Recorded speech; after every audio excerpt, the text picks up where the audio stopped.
Hoje eu vou ler para vocês uma psicografia em homenagem ao mês Setembro Amarelo, que é comemorado o combate com mais intensidade ao ato do suicídio, que vem crescendo, infelizmente, assustadoramente na humanidade.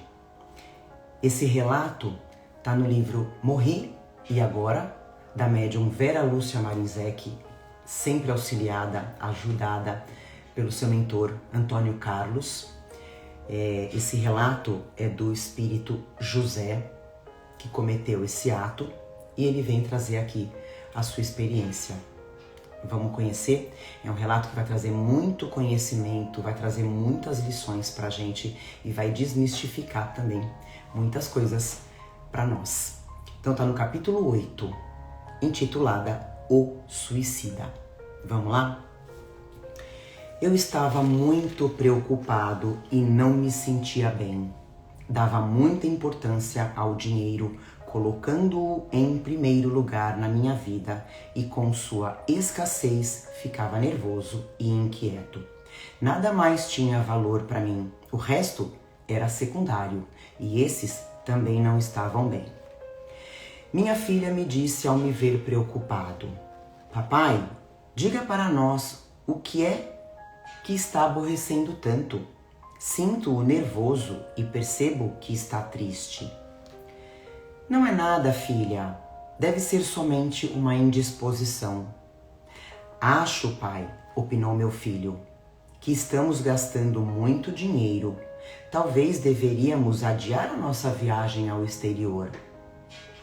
"Vocês, meus filhos, merecem essa viagem", exclamei. "Filhos", disse minha esposa, "deixem seu pai em paz. Sei bem o que está se passando. José com certeza está tendo um relacionamento com outra mulher e a sua consciência deve estar doendo. E você, meu filho, não se preocupe com a viagem. Se ele gasta dinheiro com mulheres, é justo que gaste conosco."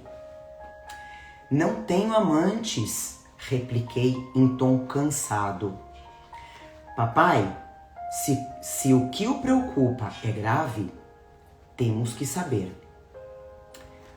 O telefone tocou e minha filha correu para atender, esquecendo-se de mim. Quase contei a ela. Fiquei ali na sala, esquecido por eles. Pensei pela milésima vez no que ia fazer. Ia à igreja, porém agora compreendi que tive o título de religioso, mas não o fui realmente. Não tinha religiosidade dentro de mim. Achei naquele momento que a igreja que frequentava não podia fazer nada por mim. Eu tinha uma pequena indústria e poderíamos viver da sua renda se não fôssemos tão esbanjadores. Não conseguia negar nada aos meus 2 filhos. Anos antes, traíra minha esposa. Não foi nada sério, porém ela descobriu, ficou sentida e passou a gastar muito. Achava que se não sobrasse dinheiro, eu não iria gastar com outras. Para não abaixar nosso padrão de vida, fiz empréstimos. Um dia, um amigo me pediu um dinheiro emprestado e o fiz com juros mais altos do que os bancários. Julguei que achara uma forma de ter mais rendimento. Pegava dinheiro de pequenos poupadores a uma taxa de juros baixa e emprestava com juros mais altos. Fiz isso por muitos anos, mas houve mudanças financeiras do governo, tive prejuízo e gastos mais excessivos em casa. Minha dívida estava imensa e não tinha nem como pagar os juros. Era tão crítica a minha situação que nem vendendo a casa na qual morávamos e a fábrica, não quitaria a metade da dívida. Pensava nas pessoas que confiaram em mim, que deixaram suas economias comigo. São ambiciosas, justifiquei. seria mais garantido para eles colocar o dinheiro em bancos, mas quiseram ganhar mais e vão perder. Por mais que pensasse, não achava solução e não tinha coragem de dizer à família a dificuldade pela qual passávamos. É melhor acabar com tudo. Não aguentarei passar pela vergonha de estar arruinado e pela miséria. Pensando somente em mim, planejei com detalhes o meu suicídio, marquei até a data. Na véspera, quis que minha esposa fizesse um jantar especial. Conversamos normalmente, disfarcei as minhas preocupações. Seguindo meu plano, entrei no escritório de nossa casa e dei um tiro no ouvido. Não morri. Meu corpo físico, sim. Com o ferimento mortal, os órgãos findaram suas funções. Meu espírito, que não morreu, ficou grudado no corpo carnal. Confuso, com muita dor, vi tudo o que passava. Soube que havia morrido pelas conversas que eu ouvia, pelo choro da minha filha e pela confirmação do médico. Foi horrível. Minha esposa, que já não me amava mais, sentiu mágoa e raiva. Somente meus filhos sofreram. Eles não conseguiam entender o porquê do meu ato. Foi no velório que um amigo disse à minha mulher: acho que José se matou porque tem muitas dívidas. E algumas pessoas não tiveram nem compaixão. Indagavam para minha esposa e filhos sobre o dinheiro deles. Deitado dentro de um caixão, eu sentia frio, sede e uma dor alucinante, como também a raiva de algumas pessoas. Apavorei-me, queria morrer mesmo, mas isso não ocorreu. Continuava vivo, sabendo que já estava morto. Os seguidores da religião que eu seguia tinham razão. Sobrevivemos à morte do corpo físico. O desespero foi maior no enterro. Fiquei ali, no escuro, sentindo horrorizado frio e dor. Covarde, falou uma voz me xingando. Você pegou o emprestado dinheiro da minha mulher. A coitada vai passar por dificuldade por sua culpa. Por que não foi honesto? Se sabia que não iria conseguir pagar, por que fez esse empréstimo? Por que você não ficou encarnado e tentou resolver a situação? Você transgrediu uma lei divina. Não matarás. Suicidou-se e agora irá sofrer, disse outra pessoa. Ficará sozinho aí no escuro, mas ouvirá o que as pessoas pensam e acham de você, falou outra voz. Afastaram-se e eu fiquei ali, dentro do túmulo, no caixão. Fui piorando. Além de continuar sentindo dores, o barulho do tiro soava na minha cabeça e os vermes começaram a me comer. Que padecimento atroz! E aquelas vozes tinham razão. Escutei pessoas dizerem que merecia estar no inferno. Outros me cobravam o dinheiro que lhes devia. O pior foi a minha família. Minha esposa me maldizia por deixá-la em situação difícil. Até os meus filhos indagavam o porquê de não ter tido a eles, a não ter dito a eles sobre a nossa falência, de ter me suicidado, fugido do problema e deixado para eles resolverem. Venderam todos os bens que possuímos. A casa, a fábrica e até os móveis do nosso lar. Pagaram um pouco para cada um dos credores. Mudaram de cidade. Como me foi explicado, eu soube de tudo o que ocorria com eles porque sentia os sentimentos deles. Meus filhos arrumaram emprego e residiam num apartamento pequeno. A família da minha esposa os ajudou. Não me perdoaram e tinham mágoa de mim. A dor era tanta e o horror de ficar na escuridão era imenso. Eu dava gritos alucinantes. Seria deprimente descrever tudo o que passei. O tempo foi passando e o fato foi sendo esquecido. Um vulto começou a me falar com sua voz calma. José, peça perdão, arrependa-se. Deus nos perdoa sempre. Mas os que prejudiquei não me perdoarão, acabarão por esquecer. Às vezes me sentia enlouquecido, outras raciocinava entendendo tudo. Já não gritava, não gemia. Um dia, aquele vulto me tirou do túmulo, do caixão, e me levou para um outro local, o Vale dos Suicidas. Vale dos Suicidas são lugares situados no umbral, onde suicidas são agrupados. É um local de sofrimentos em que a permanência depende deles próprios, do arrependimento de cada um. Ali fiquei num canto triste, vendo muitos sofrerem como eu. Padecíamos juntos. Naquele local, para mim mais sossegado, pensei no que fiz e me arrependi. O remorso dói e aos poucos a dor desse sofrimento se tornou maior do que as outras que sentiram. Se pudesse voltar no tempo, com sinceridade não me suicidaria.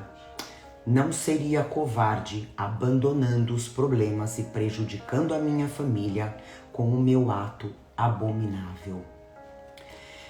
Muitos anos se passaram. Fui socorrido. No hospital para onde fui levado, não senti mais dores no ferimento, frio, fome ou sede. Somente permaneceu a dor do remorso. Quis me recuperar. Me esforcei para isso e fui melhorando gradualmente. Sentindo-me melhor, fui estudar para aprender a viver desencarnado e para ter amor à vida em todos os seus estágios. O tempo passou. Poucos se lembram de mim e entre eles, somente alguns guardam mágoa.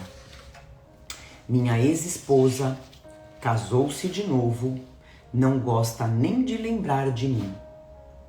Acha, e com razão, que a fiz muito infeliz, que pelo meu suicídio passou muita vergonha e foi humilhada. Ainda não me perdoou. Meus filhos me acham covarde, ficaram sentidos com a minha atitude, mas me perdoaram. Lembraram-se muito pouco de mim e quando me fazem, me taxam de infeliz. Tento esquecer o sofrimento pelo qual passei por minha própria escolha, mas não é fácil. Esses acontecimentos me marcaram muito. Se me lembro do momento que desencarnei, escuto o tiro, sinto a dor e choro. Estou abrigado em uma colônia que socorre suicidas. Tenho por tarefa ajudar os recém-chegados a esta casa de caridade. Tenho estudado muitos relatos. Deserdar a vida física é um erro e as reações não são iguais para todos. Eu sofri muito porque, além de me suicidar, planejei e agi friamente. Muitos agiram pior do que eu e sofreram bem mais. Outros tiveram atenuantes, agiram no impulso, estavam doentes ou obsediados. Alguns se arrependeram com sinceridade logo após terem cometido esse ato tresloucado, outros não. Pela justiça divina, um suicida não sofre igual ao outro. Cada caso é um caso, analisado com carinho por dedicados socorristas que trabalham os auxiliando. Para mim, o depois da morte física foi um horror, desespero e muito sofrimento. Aceitei o convite de vir contar o que me aconteceu, na esperança de que meu relato possa levar pessoas a refletirem e abolirem a vontade de se matar. Não vale a pena fugir de um dos nossos estágios da vida. Vivos sempre estaremos, porque não se mata a alma. Anseio por reencarnar, mas tenho de esperar pela oportunidade, pois esta que tive, desprezei. Gostaria de ser perdoado por todos a quem prejudiquei. Estou dando muito valor ao perdão. Aquele que perdoa é nutrido pelo sentimento maravilhoso do amor. Também estou aprendendo a ser grato e quero agir de tal forma que venha a receber a gratidão de muitos. Que Deus nos abençoe. José. Eu vou ler para vocês as explicações do Antônio Carlos, do mentor, que são explicações muito, muito edificantes para todos nós. O plano espiritual, ele fala, é imenso. A espiritualidade que envolve a Terra é talvez do mesmo tamanho dela. E nesse plano espiritual temos o umbral, local de moradia de imprudentes, dos que se negam a seguir os mandamentos e os ensinos de Jesus. Temos lugares de socorro, colônias e postos, onde são abrigados os que sofrem e querem se modificar. E nesses abrigos moram os que querem fazer o bem, aprender, conhecer a verdade, progredir e os que se preocupam com os que sofrem. As estatísticas nos informam que temos muitas mortes por suicídio. Muitos matam seu próprio envoltório físico. José nos narrou o que aconteceu com ele. Para não ficar extenso o relato nem muito triste, ele não nos descreveu nem um quarto do seu sofrimento. As vozes que primeiramente escutou eram de desencarnados que se sentiram prejudicados por ele. O vulto que tentava ajudá-lo foi de um socorrista que auxiliava desencarnados que sofrem em cemitérios. Nem todos escutam vozes ou sabem o que ocorre com a família encarnada. Muitos se perturbam tanto que não têm condições de receber pensamentos dos encarnados, mas todos recebem o benefício das orações. De fato, na espiritualidade não existe regra geral. Fez isso e pagará assim. Não. Mas existem algumas regras que são seguidas. Os suicidas, aqui na espiritualidade, ficam separados quase sempre dos demais. Alguns ficam no umbral, onde existem numerosos locais que são chamados de o Vale dos Suicidas, e que alguns denominam de Inferno dos Suicidas e de muitos outros adjetivos. São lugares onde ficam temporariamente esses desertores do plano físico. Quando são socorridos, normalmente são levados para colônias apropriadas a eles. Existem muitas espalhadas pelo Brasil e pelo mundo. Nesses abrigos existem alas para jovens separadas dos adultos. Lá eles recebem tratamentos especiais e muito amor.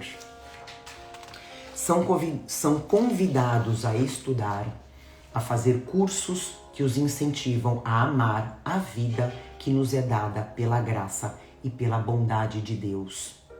Muitos ex-suicidas, pelo trabalho abnegado de socorristas, recuperam-se. Outros, pelo remorso destrutivo que sentem, não conseguem melhorar e a reencarnação para eles, além de ser uma bênção e graça, é também remédio para o seu atormentado espírito. Muitos, como José, têm consciência do seu erro e estão dispostos a agir acertadamente. Recebem recomendações para se prepararem bem antes de reencarnar. Isso para que ao voltar ao plano físico o façam com segurança. Não é para sempre o sofrimento de um suicida, nem de forma parecida, mas o padecimento é grande. José tem razão por ansiar pelo perdão. Devemos perdoar a todos, pois somos carentes de perdão. Familiares e amigos de um suicida devem perdoá-lo e desejar que ele esteja bem. Aquele que perdoa, ama, e o amor é o sustentáculo da nossa vida. José estava presente quando fiz essa explicação e ele me indagou: Antônio Carlos, o que acontece com terroristas suicidas na espiritualidade? Respondi a ele e resolvi colocar a resposta aqui para concluir o assunto sobre suicídio. A maioria desses suicidas que são taxados de terroristas são idealistas. Lutam por uma causa que julgam ser justa. São fanáticos e erroneamente acham essa atitude certa. Não agem como suicidas normais que querem deserdar a vida física. Eles querem continuar a viver, acreditam na vida no além, tanto que esperam recompensas. Sentem-se heróis e corajosos, mas em todas as religiões e dentro de nós existem preceitos de bem viver e um deles é: não matarás. Leva-se em conta na espiritualidade a educação que receberam e o motivo. Normalmente, a intenção deles é matar o próximo em vez de si mesmo. O suicídio é uma consequência. Existe o erro e sofrerão por essa atitude errada. Terão a reação dessa ação imprudente. Eles sofrem mais com a decepção de não ser o além, o plano espiritual, como eles acreditavam. Padecem mais por serem homicidas do que suicidas. Então a gente aprendeu que cada caso é um caso. Cada um vai ter o resgate que precisa. O sofrimento é individual, porém o arrependimento é a salvação para todos. Espero que vocês tenham gostado. Compartilhem essa psicografia com o maior número de pessoas para que a gente possa todos aprendermos e jamais pensar numa atitude dessas. Porque a vida continua, a vida não cessa com a morte do corpo físico. Fiquem com Deus e até a próxima psicografia em breve, se Deus quiser e Ele quer. Um abraço.